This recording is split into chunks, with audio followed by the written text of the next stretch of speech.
टाक टोपणातले सगळे. हां कर गोळा.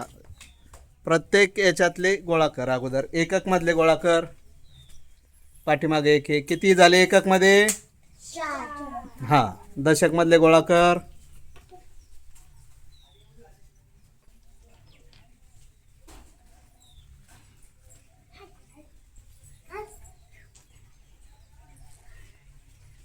किती झाले? 4. दशक मध्ये किती? 8. 8. हां शतक मधले गोळा कर.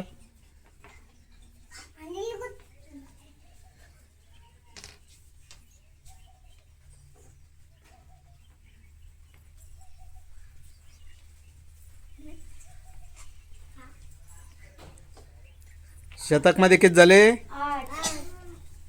हां आता हेच बोर्ड वरती लिहून काढायचे. एकक मध्ये किती आहेत? 4. 4. लिह एकक मध्ये 4. 4. दशक मध्ये किती आहेत? 8. 8. लिह 8. आणि शतक मध्ये 8. 8. आता हे याची एकत्रित संख्या तयार कर. हां आता संख्येचं वाचन कर. 884. काय वाचलंय नी सांगा. 884. बरोबर आहे का? वाचलं सगळ्यांनी? परत एकदा वाचा. 884. सगळ्यांना संख्या समजली? अशाच संख्या आपल्याला प्रत्येकाला पुढे येऊन करायच्या. हां आता फक्त मी व्हिडिओ बंद करतो. याचप्रमाणे आपल्याला खेळत खेळत शिकायचं आहे. हां